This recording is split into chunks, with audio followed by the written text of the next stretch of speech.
Many cities have similar issues, including crime and an opioid crisis, but not every city tackles the issue the same way. Joining us today to talk a bit more about what's happening here in Lethbridge is Lethbridge Police Chief Shahin Mehdizadeh to discuss how he and his team at the LPS are tackling some of these very hot issues. Chief Mehdizadeh, welcome back to Bridge City News. Thank you very much for giving us this opportunity. You bet. Now, you spent over 30 years with the RCMP, and now you're with the Lethbridge Police Service. What have been some of the biggest fundamental differences between working for a federal police force compared to a municipal one? Well, in a nutshell, not much. Police work is police work. Doesn't matter what stripe of you put on your pants and what type of badge you wear.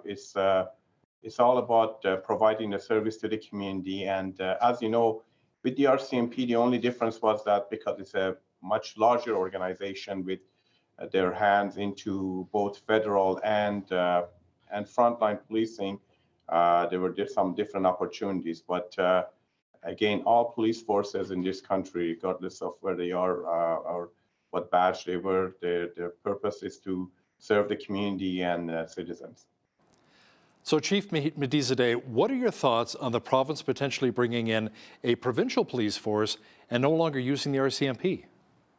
Well, my opinion is really not important, really, in that front. But obviously, we know province is doing some studies in relation to, going in that direction.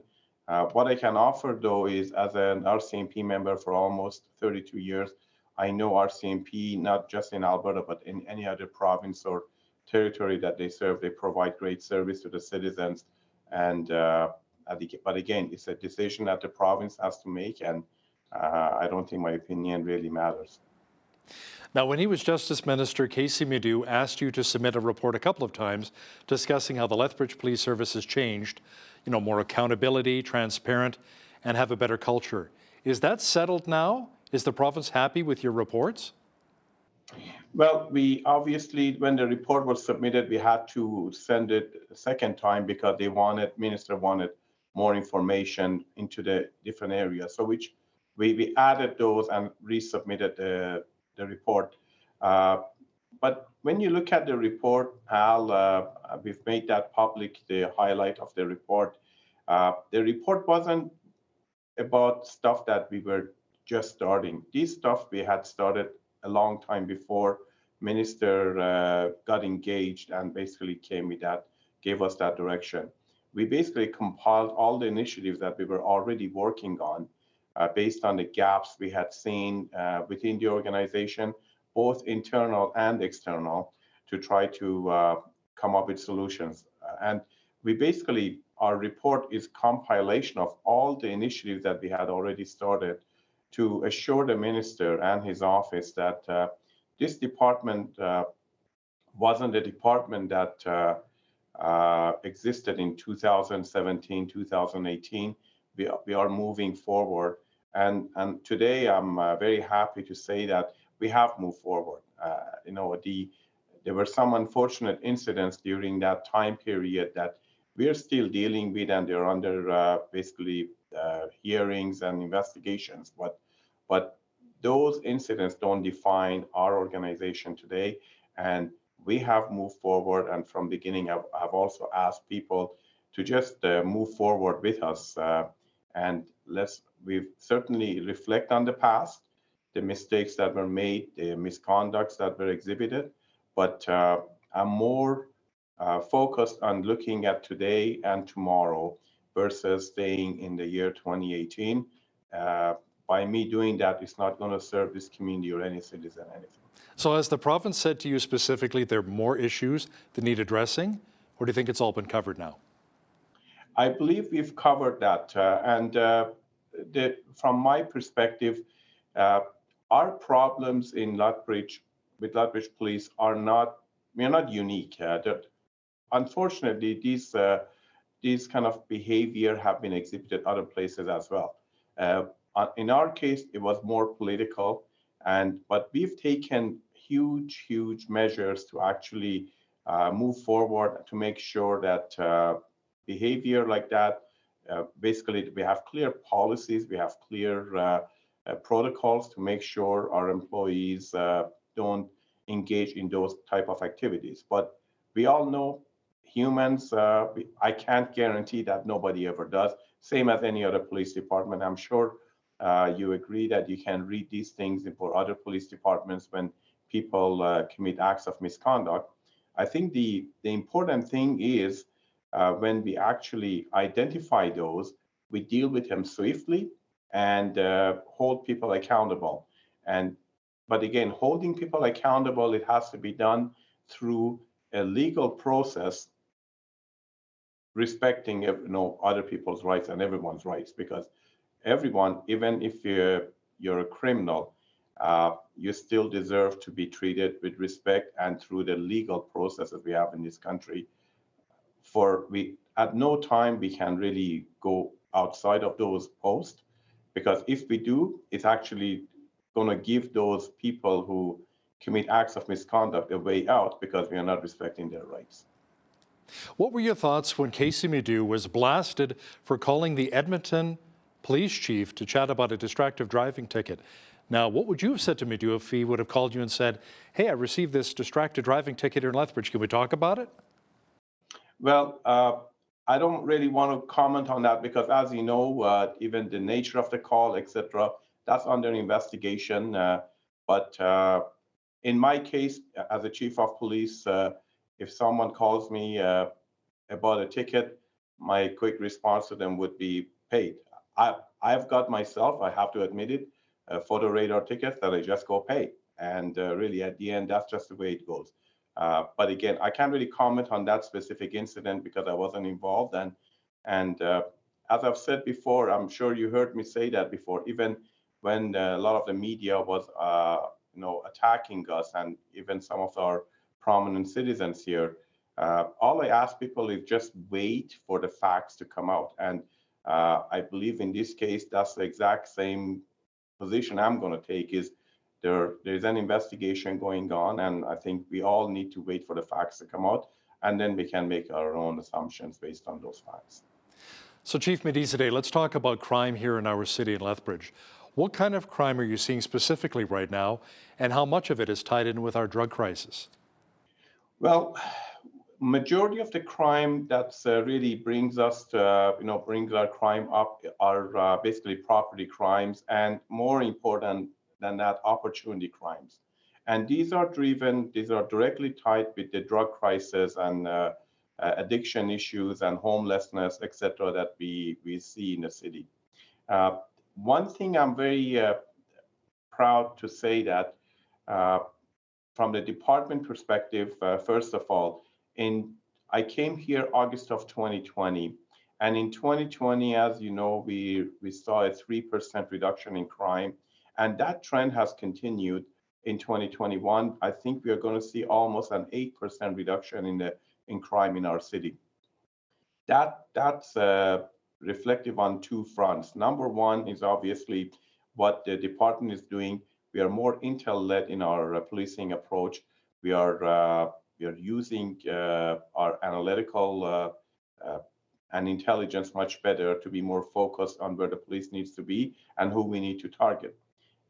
So that's the policing kind of enforcement piece, if you want to call it that we've changed a lot. The second piece, I believe that I owe that to the citizens of this great city, because they are actually listening to us and safeguarding their property a little bit more. We're still seeing a lot of opportunity crimes in the city, but we're also seeing a little bit of a decline on that front as well. So I owe it to all our citizens, and I hope more and more citizens really get on that partnership with us to safeguard their property. It doesn't eliminate crime, but we believe that the more we work together, we can really reduce the crime rate in this city. Chief, what are your thoughts on the federal drug courts? Do you feel that they're actually making a difference in the lives of those who are trying to get clean? The federal drug courts actually have been in existence in Calgary, Edmonton, and Lethbridge. We just saw them starting I think in November of 2020. So it's at the infancy stage in Lethbridge, but I know with the long-term approach from the other cities, they have proven to be very effective. One thing I can offer for Lethbridge, right now we have 8 people who have gone through the program and many more who are on the list to get into that program. And the 8 people who've actually gone in the program, we haven't seen them again. It's working effectively for them. Uh, these courses actually are providing people an opportunity to get out of that lifestyle, but more important, providing them with skills, housing, etc., to get them on the right track in life. And we certainly welcome that. And again, but again, it's only just been not a long time since we've had this course in our city, and but so far we see positive way forward on that. You know, we've been in the COVID-19 pandemic now for over 2 years. I've talked to a lot of first responders that say, you know what, we're feeling stressed out. We're feeling burnt out right now. It's really affecting us, you know, physically, mentally, emotionally, spiritually. What have you seen with your police officers? Are they suffering from burnout or any PSD as a result? Well, it's been difficult, like for both for our department, like any other police department in this country.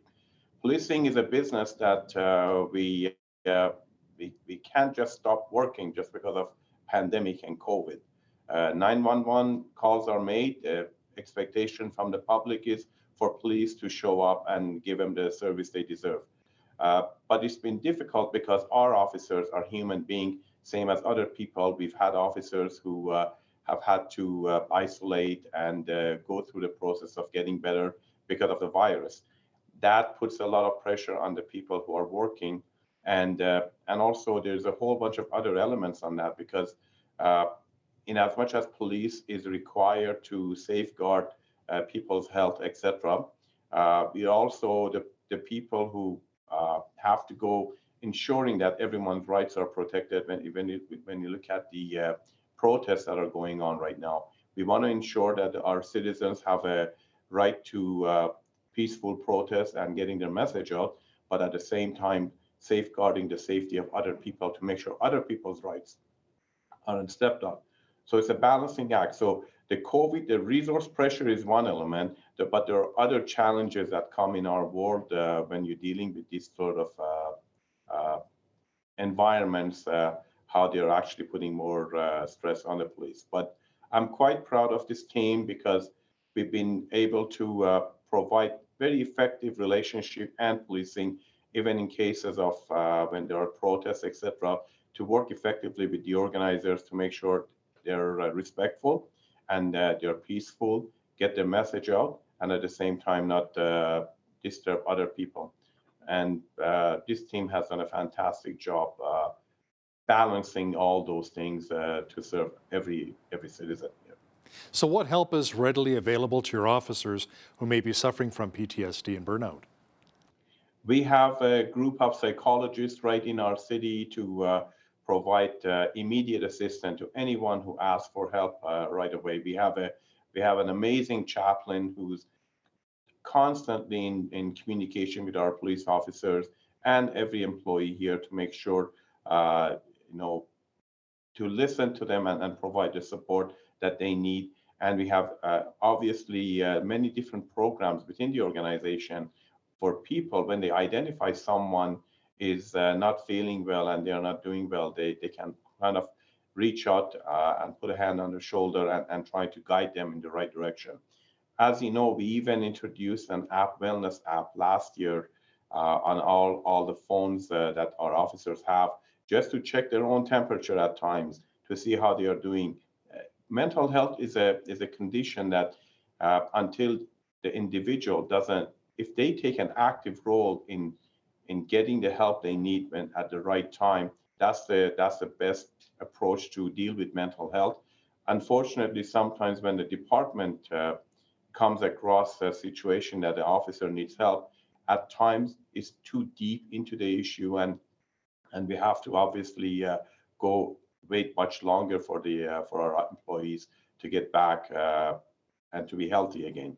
But no efforts are actually is like we continue to provide whatever we can to provide the assistance they need, But my message to all our employees has always been, they need to also look after their own health and recognize that. And when they put their hand up, we are all here to help them out and provide the support they need. Chief Mehdizadeh, we only have a couple of short moments left here, but I wanted to ask you about your relationship with the Lethbridge Police Service and the Blood Tribe Police and the Sage Clan, and how important that is here in southwestern Alberta. Tell me a bit about those relationships. We have an amazing relationship with Blood Tribe Police. I've met with previous chiefs and the new chief, Chief Ironshirt. We meet regularly, every month actually, to discuss how we can help each other, the two departments, because we serve many citizens that actually go back and forth between the two communities. And certainly we have an amazing relationship that continues to get better. As far as Sage Clan goes, they're a community organization that are providing service and help to our downtown group, and we certainly our watch program is quite connected with them, and we certainly appreciate and respect what they do for the city. Lethbridge Police Chief Shahin Mehdizadeh, thanks so much for your time today. Well, thank you very much for your time and have a wonderful day.